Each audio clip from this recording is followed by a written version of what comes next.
forth between us knowing a whole narrative without it ever being spoken, but just read. And can you speak a little bit about like what was the thinking creatively around building that? That's also a big part of Black Site. Yeah.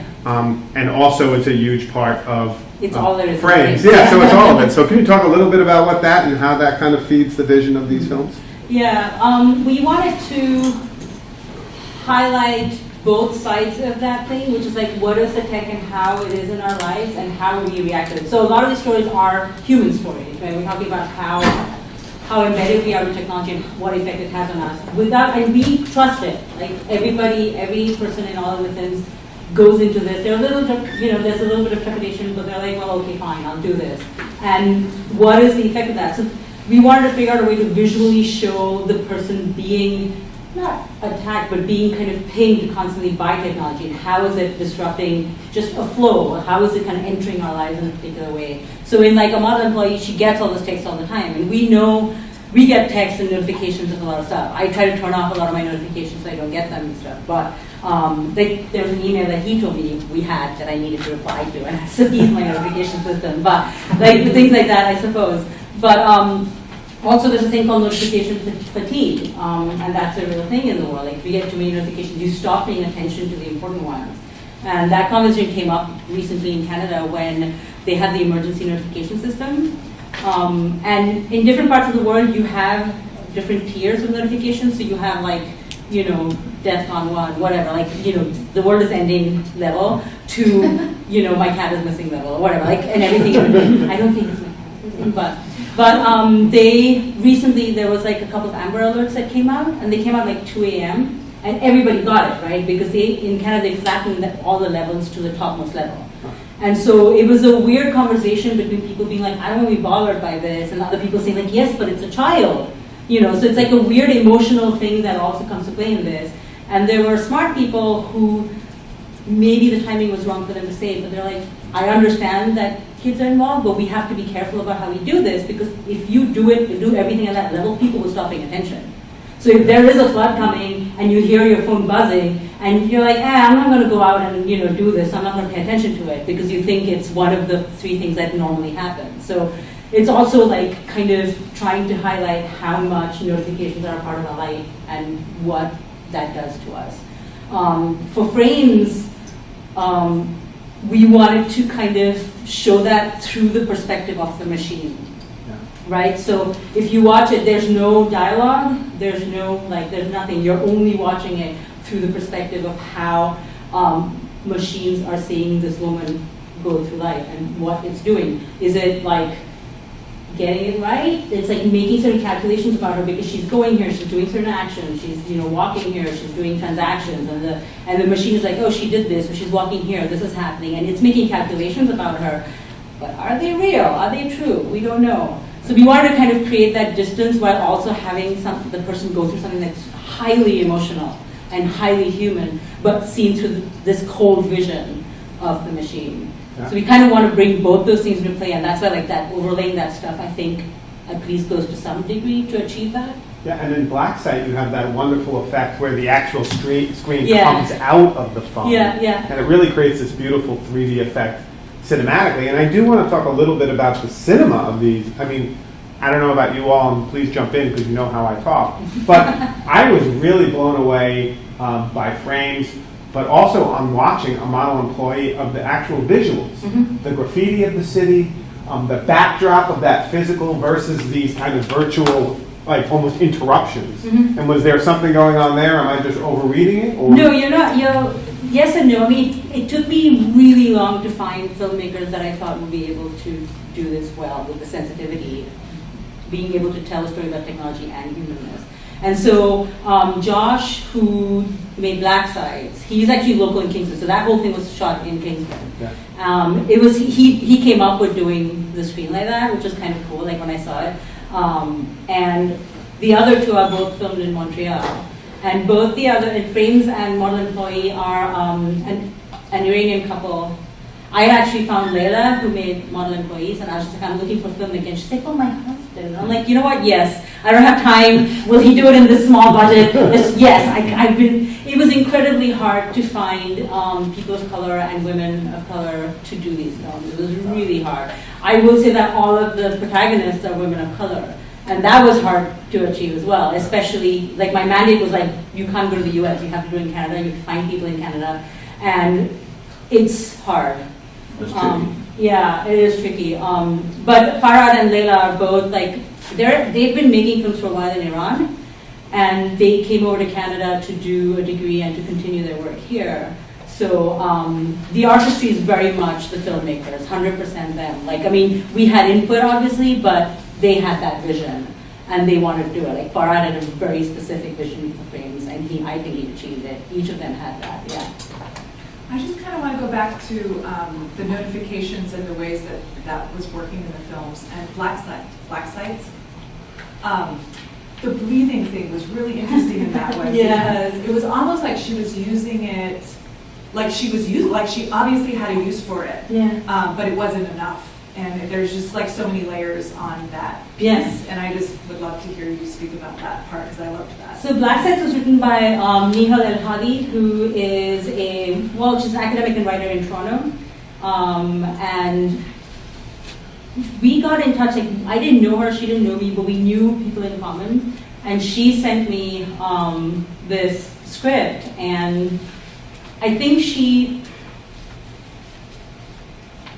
a lot of her research has to do with technology and cities and the way they work in lives. And she's a woman of color, and she works with communities in Toronto that are trying to do a lot of digital justice work and a lot of mindfulness work and stuff like that. So I think her idea for that came from that.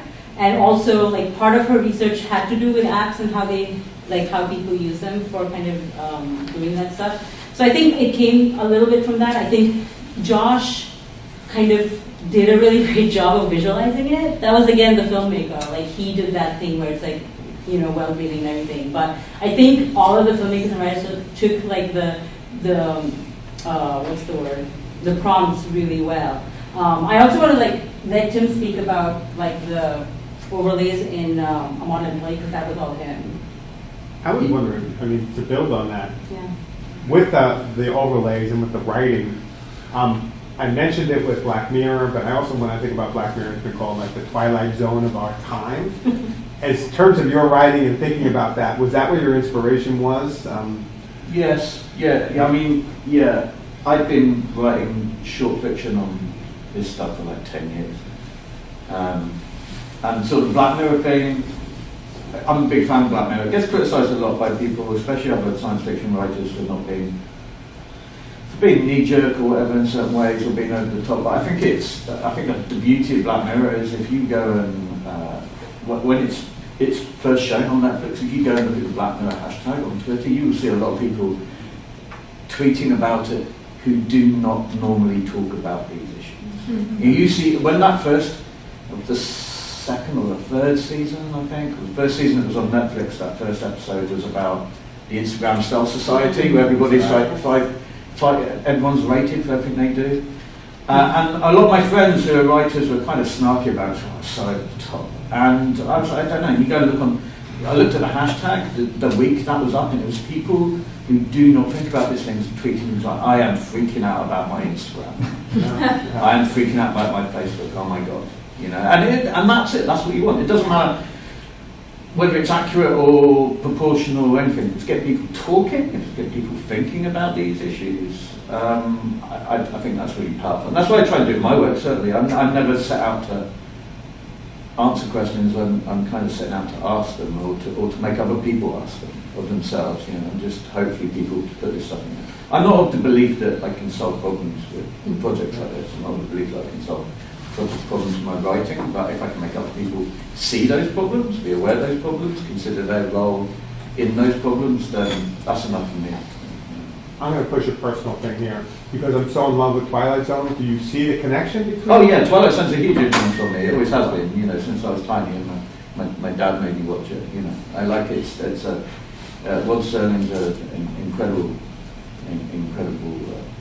like social justice writer. Really. Yeah. People forget that he wrote the original script, like Planet of the Apes as well, which is fully about the civil rights movement. Right? Especially if you position it in the time that it was made. Okay, I'll stop talking so other people can. Yes, I'm sorry, Laura. I really love the way that the film we saw today is kind of playing at the edges between documentary and fiction.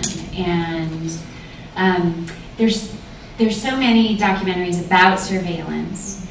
And when I show these to my students, they inevitably just feel helpless. They feel that there's no possibility for imagining other possible worlds. And so I really I just am really intrigued by the way that because the film is working in the space of fiction, it opens up space for imagining. First of all, well, is this possible? Rather than a kind of dogmatic, here's what's happening on your phone right now approach.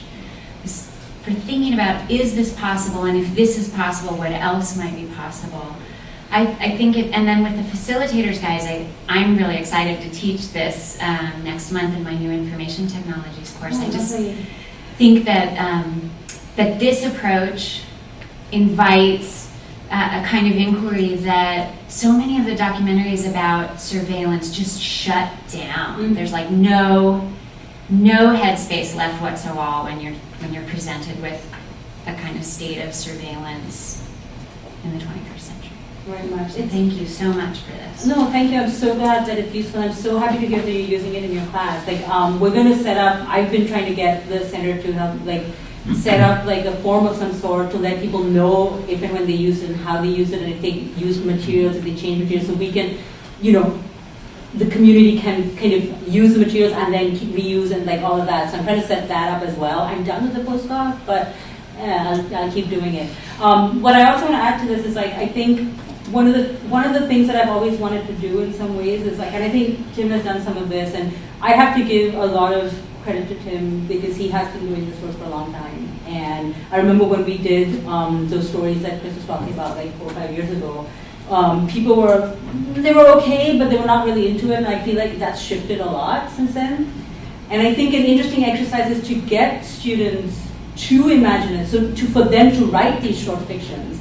And it's a very easy, accessible thing to do. It doesn't feel like, well, I'm writing, fiction or whatever. It's just like, you know what, this is our reality, here's a couple of prompts, see what you do with it. And just the act of thinking through that gets people to think through various possibilities, or even to understand the realities a little bit more. And I think it's a really useful tool to get thinking and get started. So I'm very pleased that people react to that well and use it in other places. Like, get people to do this. Like, I think running like a short fiction class was just like, it's amazing. Yes, Valerie. A question, and I'm just looking at the facilitator guide myself, so I apologize if it's already. No. When watching Maughan play, I've also thinking about how I can use it in the course I teach on gender and tech. Nice, wow, yeah. And doing this, and one of the things as I'm watching Maughan Boys, I know is going to be the first thing my students say. I'm watching this going, well, she was the one who was in the wrong because she was trying to, get out of it. Watching her, missing the whole point of that, what she has to do. Yeah. And should they be tracking that? And is that something that should be tracking? Everything you can say, I think students these days are just used to it being a tracking society, and they don't necessarily see anything wrong with that. Especially if my students are all ITI students, information technology informatics, so they don't necessarily see the evil in technology, so to speak, or tired of people talking about technology is evil. So do you have, how would you go about getting students to move past that? Like, yes, she did something quote unquote wrong, but to see, that is not the wrong we should be focusing on. Yeah, it's interesting. We've had this conversation with multiple people in multiple different formats, and a lot of times people come with that thing like, well, she shouldn't have, done that. Like, she's breaking the rules. And it's like, we're a society that likes rules. Right. And it's like, taking that conversation, and people say like, the data's there. If it's there, why are we using it? It's like, it's not there. We made it be data. And what is going on with that? But I think asking people why they think she did wrong and what's going to, like, just taking that further and further. I'm very quick to shut people down and be like, no, she's not wrong, whatever. So you would say that to them? Because that's where I try to, that's where I worry about that dynamic. Yeah. No, and then all of a sudden have the students turn off and be like, well, this is just a teacher telling me how to Right, think and exactly. everything. And I want them to, Yes. I want them to actually grapple with that. And Yeah. that's where I feel like that's the charge I have, is to get them to contend with this and work it through their head to be able to figure out that conclusion. Absolutely. Okay. I try to become better about just not. Yeah. I think I would phrase it in a, if it's possible with your students, to phrase it in a relationship between power and, Yes. and agency, right? And the fact that, you know, I get called a dystopian right all the time. These films have been called dystopian. There's nothing happening to this film isn't happening in an Amazon warehouse near you right now. But the thing about the so-called dystopias I write is that they're all stories of resistance. They're all stories of, there's always someone, whether they succeed or not, trying to push back at this system and trying to claim some space in the agency for themselves. And I think maybe, I don't know, like your students, but maybe that would be a way to kind of engage with them. That is to, I think, I don't want to go into a huge rant about the modern world and especially America, but I don't think we understand power. I don't think that's a concept that people really understand, that we're educated to understand. We don't understand power structures, and we don't understand who wields power and who doesn't, and conflicts of interest. Teaches power structure. Right. Patriarchal power structure. Yeah, exactly. You're kind of going right into what I'm trying to do. Okay, cool. So yeah, I think that kind of, that might be a way to look at it. It's like, you know, this is someone who doesn't want to be working in a fast food, in an Indian takeaway like all her life, and has other dreams and aspirations, and she shouldn't be denied those because there's one of the interesting things that came out when we were trying to find a director. We found a director that we really wanted for this, and they refused to do it because they didn't understand the script. And one of the things they said to us was, why doesn't she just get another job?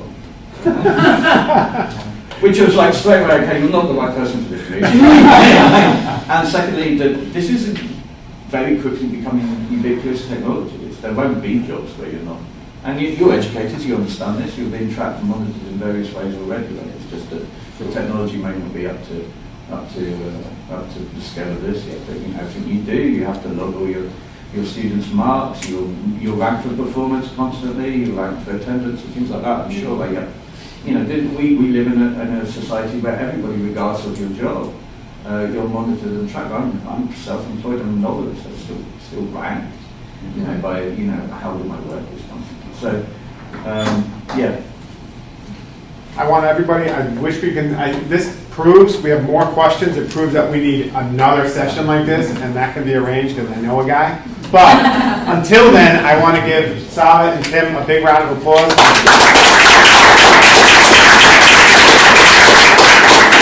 Thank you both. Thank you. And there will be more to come. Yeah, come find us later to chat more if you want to do more people.